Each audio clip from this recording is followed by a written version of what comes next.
BCA Cyber Security, AIMML, BBA Digital Marketing, FinTech and Digital Banking போன்ற Industry 4.0 courses join பண்ண JNN College of Arts and Science, Redhill, Chennai. உண்மை பேசும் மக்கள் ஊடகம் SS news digital 24/7 connected. என் இனிய தமிழ் மக்களே அப்படின்னு இந்த ஒரு சென்டென்ஸை கேட்டாலே நம்ம எல்லாருக்குமே ஞாபகம் வர்றது ஒருத்தர் தாங்க, பாசத்திற்குரிய பாரதிராஜா அவர்கள் தான். அவருடைய இரங்கல் செய்தியை கேட்டவுடனே தமிழ் சினிமா மட்டும் இல்லை, அவரை பார்த்து அவருடைய படங்கள் எவ்வளவு ஒரு நாஸ்டாலஜிக் மெமரிஸை கிரியேட் பண்ணுது எல்லாருக்குமே மிகப்பெரிய ஒரு ஷாக்கிங்கான ஒரு நியூஸாக தான் அமைஞ்சுது. அப்படி 2026 அவருடைய மறைவு செய்தியை கேட்டவுடனே யாருனாலையும் ஜீர்ணிக்க முடியல. ஈவன் தமிழ் சினிமாவில் வந்துட்டு ஒரு நாள் ஷூட்டிங்கே நம்ம பாஸ் பண்ணலாம் அப்படின்ற மாதிரி சொல்லியிருக்காங்க. ஏன்னா 2025 வந்துட்டு அவருடைய மகனுடைய மறைவுக்கு அப்புறமா நம்மளே பார்த்தோம். ஏன்னா இவ்வளோ வயசில் வந்துட்டு தனக்கு முன்னாடி தன்னோட மகன் அவருடைய இரங்கல் செய்தியை கேட்டு எவ்வளோ வருத்தப்பட்டிருப்பாரு. அவரையுமே ஒரு சேரில் கூட்டிகிட்டு வரும்போதெல்லாம் உடல் கஷ்டத்தை ஃபேஸ் பண்ணிவிட்டு இதுவும் ஒரு மன கஷ்டமாக இருக்குமே அப்படின்னு நிறைய பேர் சொல்லிட்டு இருந்தாங்க. கூடுதலாக இப்போ கூட 2026 அவர் மருத்துவமனையில் அனுமதிக்கும் போது தாய்க்கல்வி படம் ரிலீஸ் ஆச்சு. ராதிகா மேம் பாரதிராஜா அவர்களை போய் பார்த்து அவங்களுடைய அந்த சக்ஸஸை கொண்டாடுறதுக்காக ஆசீர்வாதம் வாங்கி கண்டிப்பாக நான் அவார்டு வாங்கும்போது உங்களை சந்திப்பேன், உங்ககிட்ட தான் அதை டெடிகேட் பண்ணுவேன் அப்படின்ற மாதிரிலாம் சொன்ன வீடியோஸ் தான் நான் பார்க்க முடிஞ்சுது. ஏன்னா அந்த இடத்துல கூட நீங்கள் பார்த்தீங்களா, டீசர் பார்த்தீங்களா, ட்ரெய்லர் பார்த்தீங்களா, நான் எப்படி பெர்ஃபார்ம் பண்ணியிருக்கேன் அப்படின்ற ஒரு கான்வர்சேஷன் கிளிப்லாம் வைரல் ஆச்சு. ஆஹா, பாரதிராஜா அவர்கள் திரும்பி மீண்டு வந்துருவார் அப்படின்ற மாதிரி நிறைய ஃபீட்பேக்ஸ் கமெண்ட்ஸ்லாம் வந்துச்சு. அப்படி எல்லாரும் எதிர்பார்க்குற சமயத்தில் 2026 ஜூன் 10 அவருடைய இரங்கல் செய்தியை கேட்டு எல்லாருக்குமே ஒரு லைக் மறக்க முடியாத நாளாக தான் இருக்கணும்னு நினைக்கிறேன். ஏன்னா யாருமே எதிர்பார்த்துருக்க மாட்டாங்க. சினிமா ஐக்கானாக இருக்க அவர் நம்மளை விட்டு பிரிஞ்சுட்டாரு அப்படின்றது தான் மிகப்பெரிய ஒரு சோகமான விஷயம். அவர் கோத்ரூ பண்ண ஜேர்னி, அவர் லைஃப்பில் ஃபேஸ் பண்ண விஷயங்கள், சினிமா அவருக்கு எவ்வளோ பிடிக்கும், சினிமானால் அவர் என்னென்ன விஷயங்கள்லாம் சாக்ரிஃபைஸ் பண்ணியிருக்காரு, எவ்வளோ விஷயம் கோத்ரூ பண்ணியிருக்காரு அப்படின்றத இந்த வீடியோவில் பார்க்க போகிறோம். வாங்க.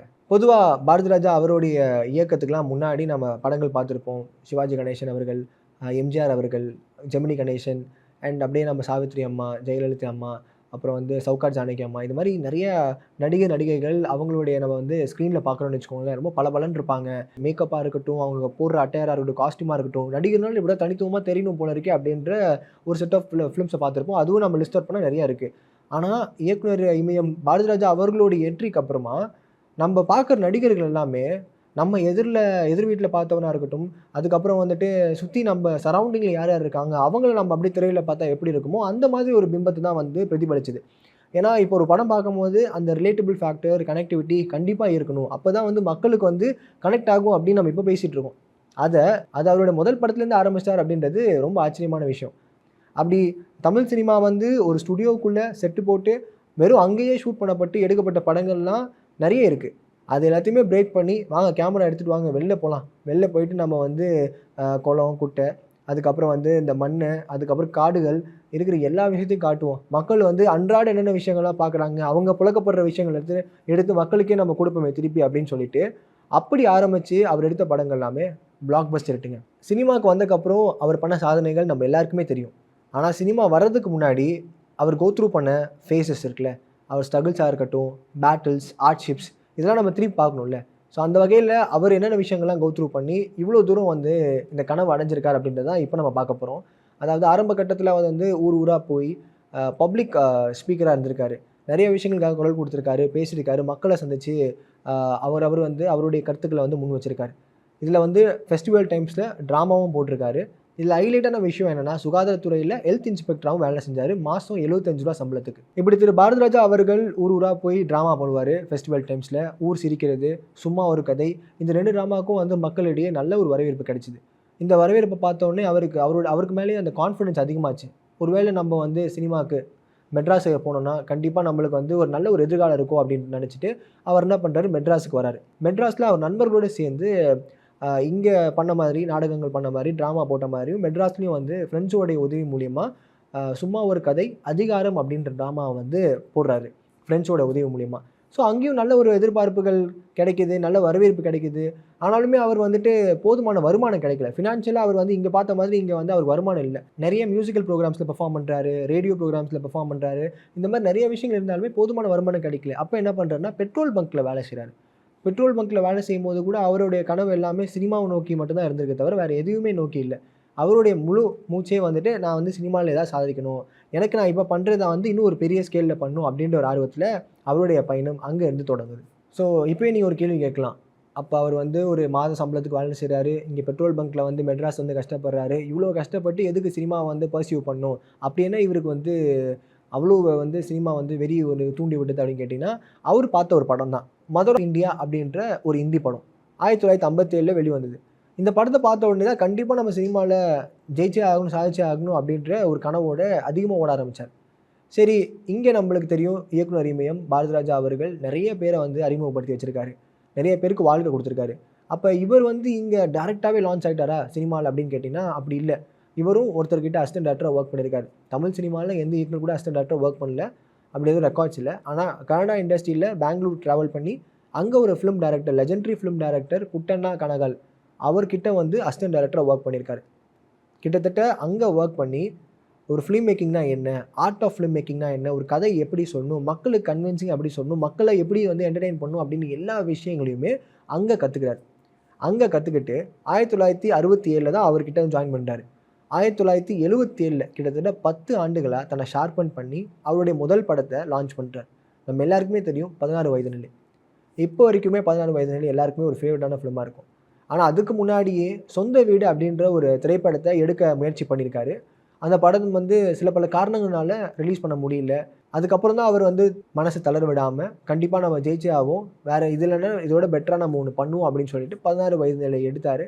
அந்த படம் இப்போ வரைக்குமே எல்லாராலையும் பேசப்பட்ட படமாக இருக்குது, கொண்டாடப்பட்ட படமாக இருக்குது. இப்போ வரைக்குமே ஒரு பெரிய நிறுவனத்தின் வார இதழில் ஒரு படத்தை பார்த்து ரிவ்யூ கொடுப்பாங்க, ஸ்கோர் கொடுப்பாங்க. அந்த வகையில் 16 வயது நிலை படம் பார்த்துட்டு அந்த படத்துக்கு கொடுக்கப்பட்ட மார்க் இருக்குல்ல, அதை இப்போ வந்து படங்கள் எதுவுமே பீட் பண்ணல. ஸ்டில் ஒரு ரெக்கார்டாக செட் பண்ணி வச்சுருக்கு 16 வயது நிலை படம். யாருமே வந்து பீட் பண்ண முடியாத அளவுக்கு ஒரு பெரிய பெஞ்ச் மார்க்கை செட் பண்ணியிருக்கு. குறிப்பாக சொல்லணும்னா முதல் பால்லே 6 அடித்தார் திரு பாரதிராஜா அவர்கள். 16 வயது நிலை படத்துக்காக தமிழ்நாடு ஸ்டேட் ஃபிலிம் அவார்டில் பெஸ்ட் டைரக்டர் அப்படின்ற ஒரு அவார்டு கிடச்சிது. இந்த ஒரு படத்துக்கு அப்புறமா சுற்றி இருக்கவங்க எல்லாருமே இவருடைய ஒர்க்ஸை நோட்டீஸ் பண்ண ஆரம்பித்தாங்க. அந்த ஒரு படத்தோடு நிற்கலைங்க. அடுத்து இவர் இயக்குன கிழக்கே போகும் ரயில், சிகப்பு ரோஜாக்கள், இந்த படத்துக்கு வந்துட்டு ஃபிலிம்ஃபேரில் பெஸ்ட் டைரக்டர் அவார்டு வந்து பாரதிராஜா அவர்கள் கிடச்சிது. புதிய வார்ப்புகள், நிழல்கள், அலைகள் ஓய்வதில்லை அப்படின்னு இவர் இயக்குன படங்கள் எல்லாமே சக்க போட்டுச்சு. மக்கள் எல்லாரும் கொண்டாடி தீர்த்தாங்க திரு பாரதிராஜா அவர்கள். இவருடைய படங்கள்லாம் வந்து கணக்கே இல்லாமல் எல்லாருமே வந்து பார்த்து ரசிக்கப்பட்டது. இவர் பெரிய ஒரு ஜாம்பவனா அந்த டைம் பீரியட்லேயே வந்து தெரியப்பட்டது. இவர் தமிழை தாண்டி தெலுங்கு அண்ட் ஹிந்திலையுமே கால்தடம் பதிச்சு அங்கேயுமே வந்து ஒரு சக்ஸஸ்ஃபுல் இயக்குனராகவே வலம் வந்திருந்தார். இப்போ பொதுவாக ஒரு இயக்குனர் வந்து ஒரு செட் ஆஃப் ஃபிலிம்ஸ் எடுக்கிறாங்கன்னா அவரை வந்து ஒரு பாக்ஸில் போட்டு ஃபிக்ஸ் பண்ண பார்ப்பாங்க. இந்த ஜான்ரா, இந்த ஸ்பெசிஃபிக்கான ஃபிலிம்ஸ் தான் பண்ணுறாரு அப்படின்னு சொல்லி முத்திரை குத்த பார்ப்பாங்க. ஆனால் இங்கே பாரதிராஜா அவரில் வந்து அப்படி பண்ண முடியாது. ஏன்னா அவர் கிராமத்து காதல் கதைகள் இப்படின்ற மாதிரி தான் பண்ணிகிட்டு இருக்காரா அப்படின்னு பார்த்தா அப்படி இல்லை. அதை தாண்டி சஸ்பென்ஸ் த்ரில்லரு, க்ரைம் த்ரில்லர் அப்படின்னு அவர் இயக்குன படங்களுமே சக்க போட்டுச்சு. ஃபார் எக்ஸாம்பிள் டிக் டிக் டிக், கேப்டன் மகள், அதுக்கப்புறம் வந்து சிகப்பு ரோஜாக்கள், இந்த படங்கள்லாம் பார்க்கும்போது ஒரு வெஸ்டர்ன் குவாலிட்டி சினிமா இருக்குது பார்த்தீங்களா, அதை அடாப்ட் பண்ணி வேறு ஒரு பெர்ஸ்பெக்டிவில் படங்கள் கொடுக்க ஆரம்பித்தார். அது எல்லாமே தரமான படைப்புகளாகவும் அமைஞ்சுது.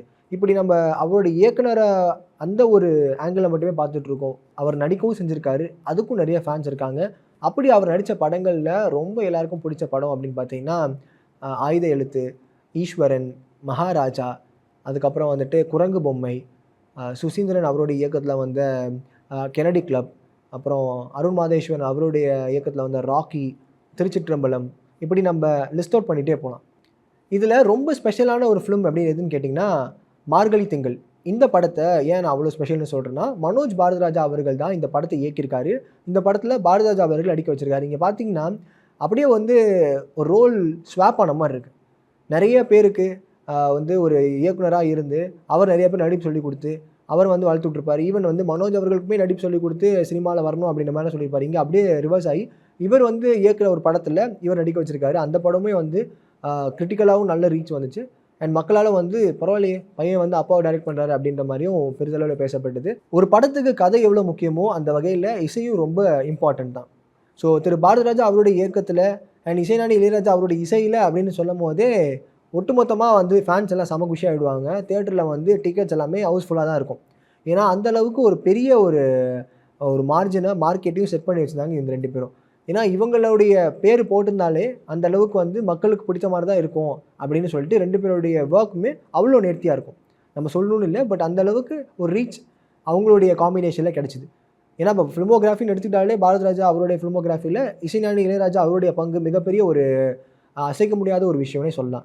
பிஹைண்ட் தி சீனில் பிஹைண்ட் தி கேமராவில் இருந்த மணிவண்ணன் அவர்களாக இருக்கட்டும், பாக்கியராஜ் அவர்களாக இருக்கட்டும், இவங்க எல்லாருமே வந்து ஆன் கேமில் கொண்டு வரப்பட்டு அவங்களுக்கு ஒரு பெரிய ஒரு அடுத்த ஒரு ஃபேஸை உருவாக்கி விட்டது பாரதிராஜா அவர்கள் தான்.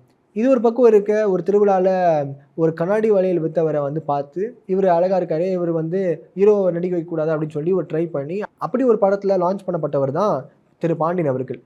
அவர் வந்து அவருடைய சினிமா கரியருமே அங்கேருந்து ஆரம்பிக்கப்படுது. அண்ட் இதெல்லாம் தாண்டி இந்த ஆர் ஃபேக்டர், இந்த ஆர் லக்கி ஃபேக்டர் அப்படின்றது நம்ம எல்லாருக்குமே தெரியும்.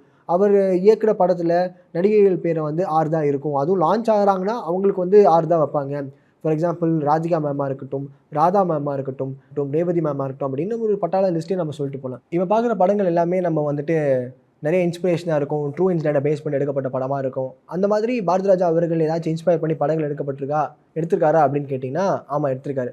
1985 வெளியான முதல் மரியாதை திரைப்படம். இந்த படம் வந்து நம்ம எல்லாருக்குமே தெரியும் எவ்வளோ பெரிய ஒரு வெற்றி அடைஞ்சதுன்னு.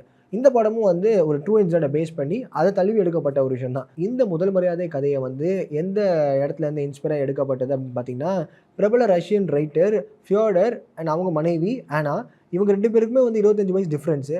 ஸோ இவங்கள்கிட்ட இருக்க அந்த லவ் இருக்குல்ல, ஸோ அதுலேருந்து அந்த லைன் இன்ஸ்பயர் ஆகி எடுக்கப்பட்டது தான் முதல் மரியாதை. இந்த படமும் வந்து சூப்பர் டூப்பர் ஹிட் ஆச்சு. இப்படி நம்ம நிறைய விஷயங்களை சொல்லிட்டு போகலாம். அதுலேயும் குறிப்பாக ரொம்ப ஹைலைட்டான விஷயம் என்னென்னு பார்த்தீங்கன்னா, 2004 கொடுக்கப்பட்ட பத்மஸ்ரீ விருது இருக்குல்லையே, அதை 2009 எனக்கு அது வேணாம் அப்படின்னு சொல்லி திருப்பி கொடுத்துட்டார். அவர் கொடுக்கப்பட்டதுக்கான காரணம் என்ன தெரியுமா? ஈழத்தில் நடந்த அவலத்தை தட்டி கேட்க அரசு மறுத்தனால எனக்கு இந்த விருது வேணான்னு சொல்லி ஒரு அனௌன்ஸ்மெண்ட் சொல்கிறாரு. என் இனிய தமிழ் மக்களே அப்படின்னு அவருடைய ஒரு இன்ட்ரோவாகவும் அவரை வந்து சும்மா ஒரு பேச்சுக்காகவும் அவர் வந்து சொல்லலை.